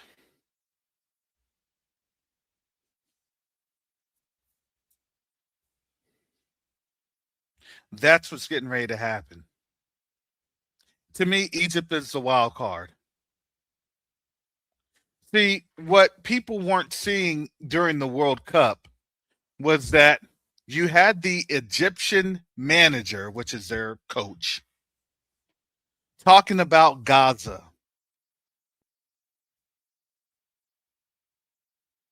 And you understand that during a lot of these sporting events, they don't like to mix politics. But it was interesting that he was allowed to go on out of his way and get the politics in there. Yes, in Turkey too, absolutely.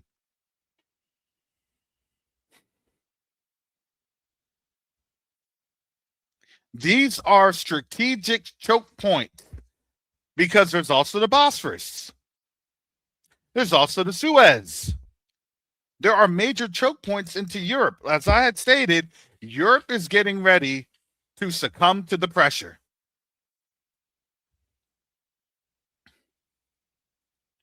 If you don't let these ICC cases go through,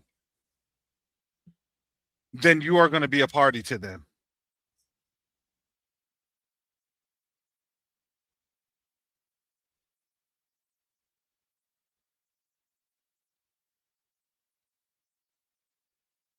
That's how that works.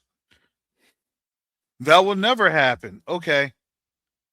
When the resources are gone and the loss of control to implement those traditional means of influence, then they're going to have to take a step back and say, okay, we concede, but they have to make it to where the vain concept, well, we are here for the global community. Okay. If that's how you want to say it, I don't care how they want to say it. I don't care how they're going to message it. But what's going to be mad is that the people that have, been on up there with their white supremacy talking points and their neo-Nazi ideologies and swastikas, they're going to get really mad that, again, they're only going to be able to get fed because of Africa. And not just because, you know, geopolitically they don't like to admit that, but because geopolitically they're going to have to admit to it in some form or fashion. Oh, and guess what? We have a nice trade deal, but the basis of this trade deal is through equity and fairness. What? And to demonstrate that equity and fairness, do you see these traditional things that we've committed through Ghana? People said we would never be here. That would never happen. That would never go on with Europe. That would never happen. No, it's happening.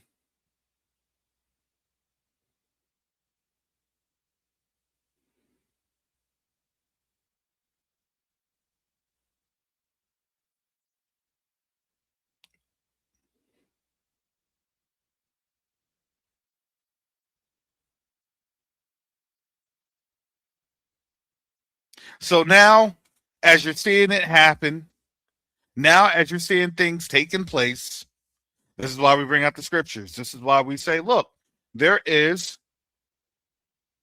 standards to this. I don't care what you say, how you want to say it, what you profess, it doesn't matter. The Most High is still the Most High. He's still going to get his glory anyway. Either allowed to be alive to see his glory, or whether you perish. That's it. Nobody's promised. I'm not even promised. I'm just telling you what is happening because I'm here to be this watchman on the wall. This is my little piece of the wall. You could either listen or you could throw it away.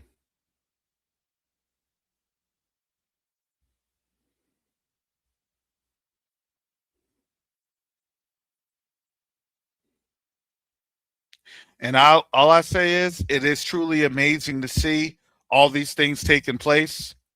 We've been able to diagram this.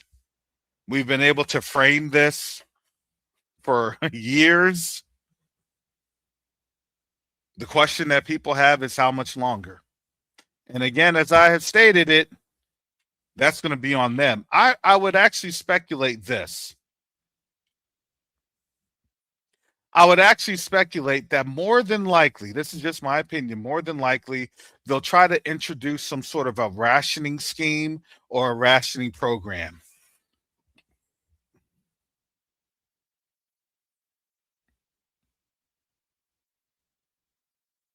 Especially when it comes to oil.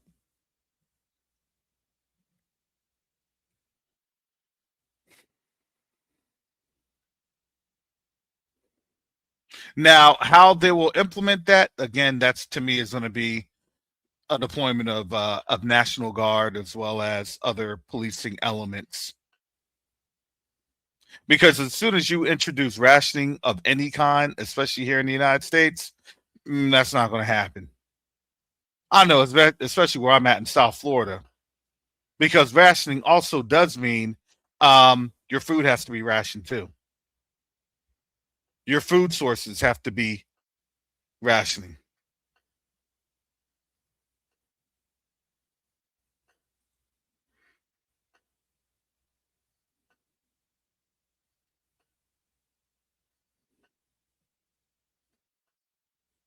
And that's not going to be very fun.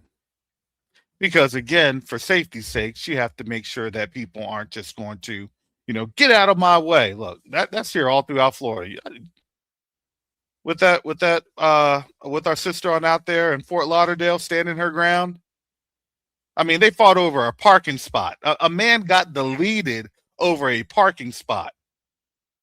We're not even talking about gas, oil.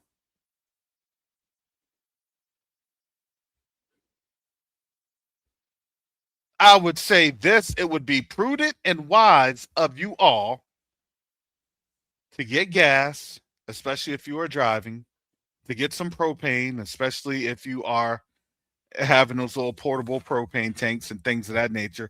It would be prudent to do that just to have that type of energy source.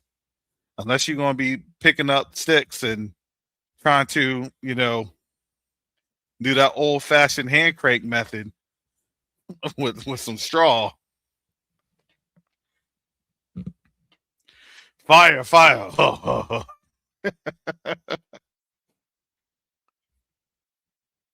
Get some big lighters, get some candles. I'm telling you, this is the time.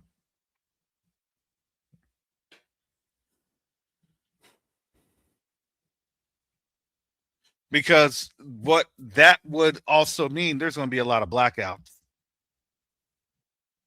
And it'll be controlled with residential areas, the type of residential area that you're in, the demographic of the residential area. Y'all remember Texas during the ice storms back in 2021? And people were getting mad. Hey, how come they didn't restore my power? I was out for 2 weeks. Certain neighborhoods had their power on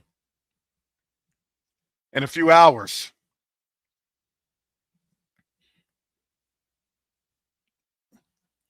So when you have to load shed like that, guess who's going to be the communities or areas affected and impacted?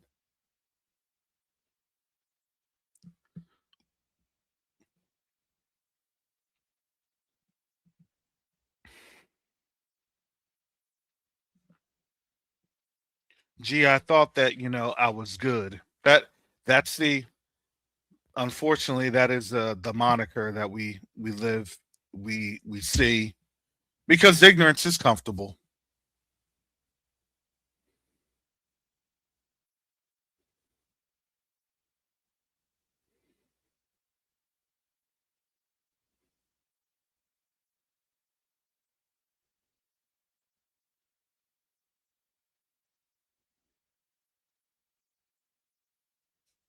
So we shall get an understanding of how things will be moving, especially in the next couple of days. If I'm going to say this in the next couple hours, because they always do their press release around this time. If there's not a ramp up, then Thursday is probably that default action of, hey, we're heading into conflict zone. That's just how it goes. We're in conflict zone. Oh, today is also July 14th. I'd suggest that you go on over to Sister Shonda's channel. Second Chronicles 7 and 14. I'll put this on up for folks that may not understand or read the word, but the word is the truth, and the truth shall set you free. Because we don't serve an Elohim that's just on out there to say that you're rich. God made you rich, so you're blessed. No, that's not how the word is. Let me share this for you all. If my people, which are called by my name, shall humble themselves and pray and seek and seek my face and turn from their wicked ways, then will I hear from heaven and will forgive their sin and heal their land. Now, I'm going to tell you this. This is why in this area of what scripture calls Babylon, this is Babylon, a place that is holding the people of the Most High captive. It's captivity. That captivity is ending. They don't like to see what's going on in the UN. They don't like to see. They're only been programmed to see in the prison. This is why this really is not applicable to this right here, because the land has been defiled by the blood. The land has been defiled. And when that land gets defiled, guess what? Um, the land then vomit out the people that defiled the land, because the wickedness can only endure so long. That's not me. That's the word. So humble, humility. There's a lot in this scripture. Turning from their wicked ways. See, you have to be able to humble yourself in order to understand what your wickedness was. If you are saying that you don't have any wickedness, then you're already in this. You already have issues.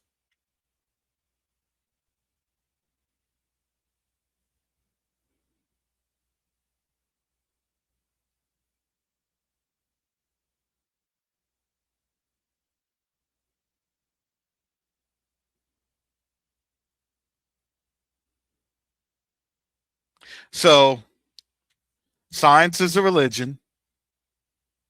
The religion is failing, but the Most High's word is true.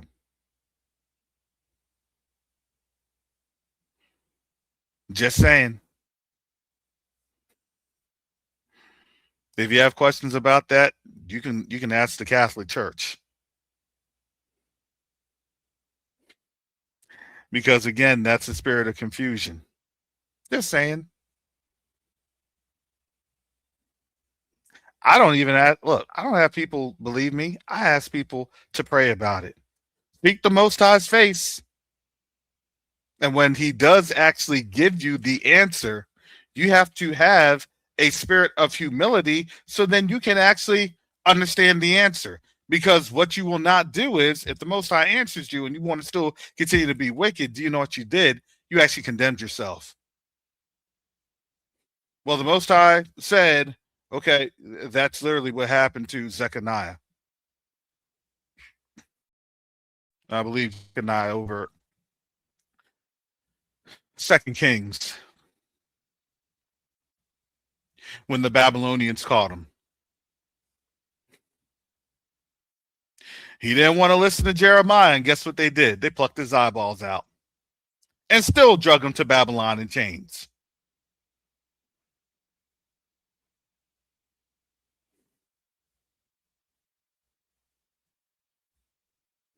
Eyeballs plucked out and more. Oh yeah, this isn't. Y'all think that judgment is nice? It's not.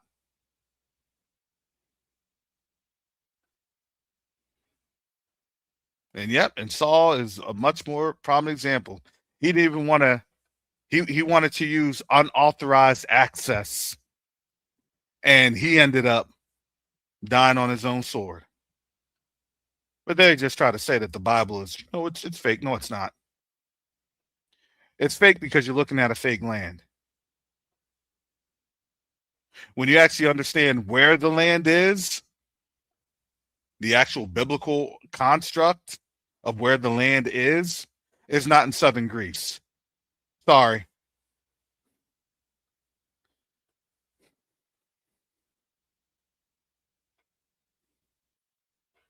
So programming, yeah, programming is real interesting.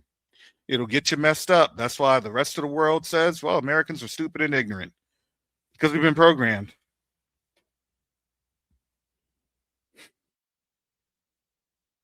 So can you have a conversation with people that are stupid and ignorant?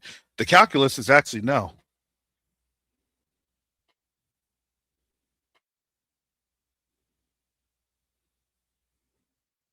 We told you that. We would have healed Babylon. She refused to be healed. We would have had that oil, that balm, that healing oil for you, but you didn't want to listen. That's Jeremiah chapter 50. You didn't want to listen. Or 50 and 51.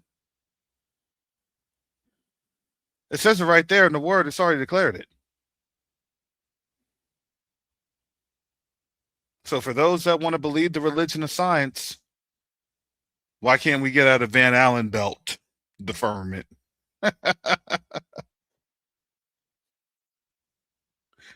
don't know. It's okay. Just saying.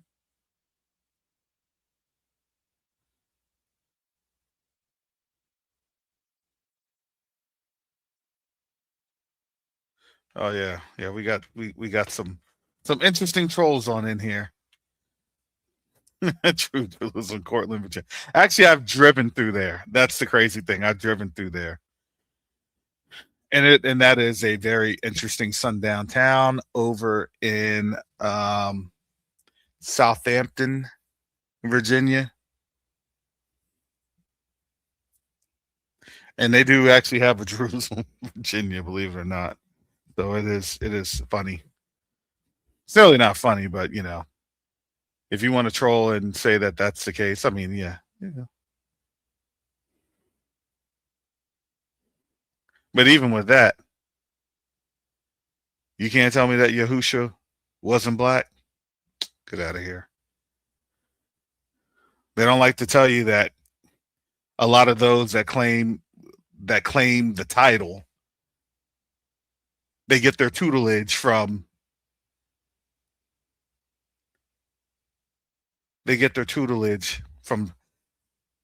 South or Sub-Saharan Africa. Get on a plane, go on out there. They'll be right on that plane there. Where are they doing? Where are they going? They're gonna try to proselytize, but at the same time, try to learn while they proselytize. You're not the people, we're the people. So tell us your customs and traditions. Does that make sense?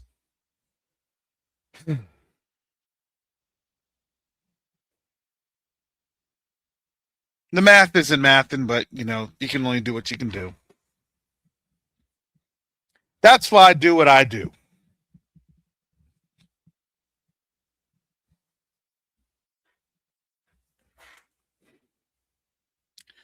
And no, I would say, yeah, for all the indigenous folks, no, True Jerusalem is not in Cortland, Virginia. You may want to look more towards East Africa. Just saying, you and again, all of this will be sourced out anyway, because again, the question I always ask these folks that say all this craziness, um, why is it that they closed down, i.e., the Vatican closed down the catacombs? Why they do it? They were supposed to open it over 6 years ago. Oh, we have a pandemic all of a sudden.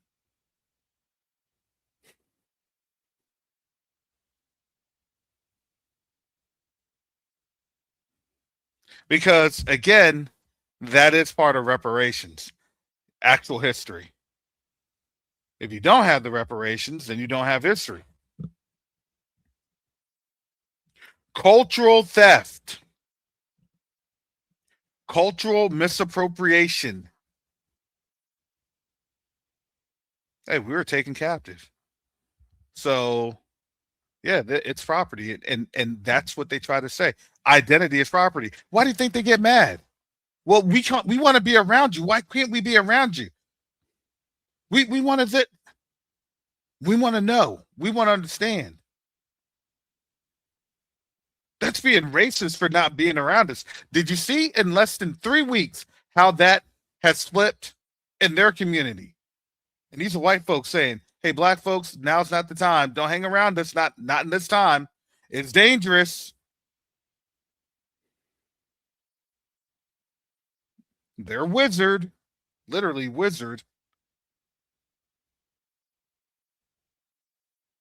has let out the dog whistle, and they're going crazy. And can you imagine this? A time that they're literally going crazy when the whole world now has them on notice with the UN vote. That to me is the stupidest thing ever. You may want to cool your jets while people are looking at you.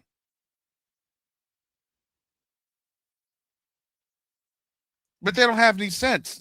We've been given to a senseless nation. Oh boy, that's prophecy. That's scripture.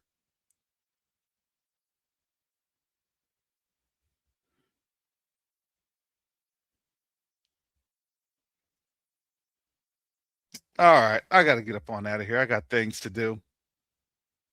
Thank you, family, for your gifts, your support, and your prayers, family. The prayers of the righteous availeth much. They truly do.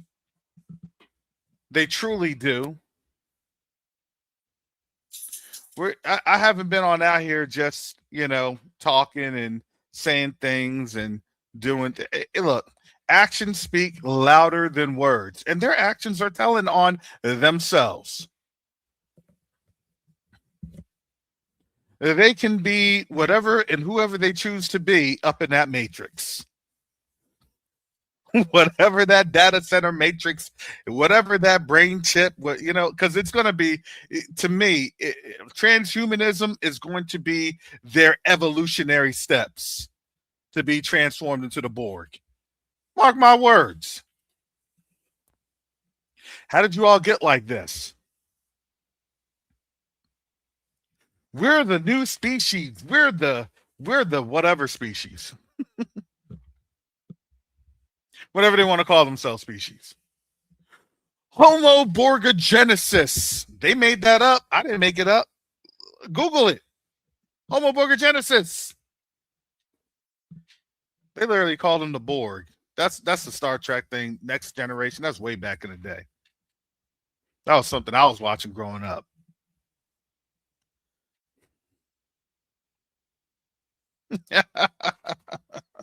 Resistance is futile. Did you go to Mars yet? Yes, I went to Mars in my data programming, in my simulation. Where is your body? My body has been discarded because I am more proficient and efficient of not using protein or amino acids. I tell you, man. I'll tell you, Teenage Mutant Ninja Turtles back in the day, the cartoon with the brain from the dimension, he was brain tissue. He was literally brain tissue. Man, y'all, look, we could go all day. We could go all day. With what? With transhumanized animals. So shall it be like the days of Noah. What was going on with Noah? Transhumanism. But that's Enoch and that's Jasher. But everybody says that they know everything, but they don't know that. Just saying. So they're going to get them used to this, whatever this is going to turn into. Get ready for, dog genetic spices, mutations, cat people, dog people, lion people. Who wants to be in something like that?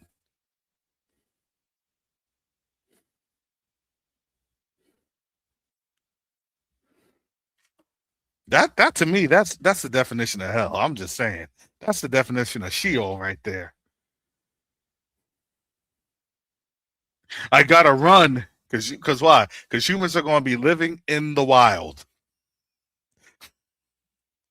Planet of the Apes was trying to tell y'all something. That's not our portion.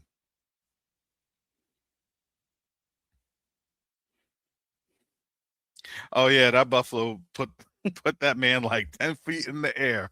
Oh my goodness. God says, you see the buffalo? Yeah, that buffalo put that person 10 feet in the air. Oh my goodness. All right, family, that's all I got for today. Thank you for your prayers, your gifts, your support. It really does go a long way. A lot of things happening, especially today. It's enduring to the end for real. This endurance is no jokes.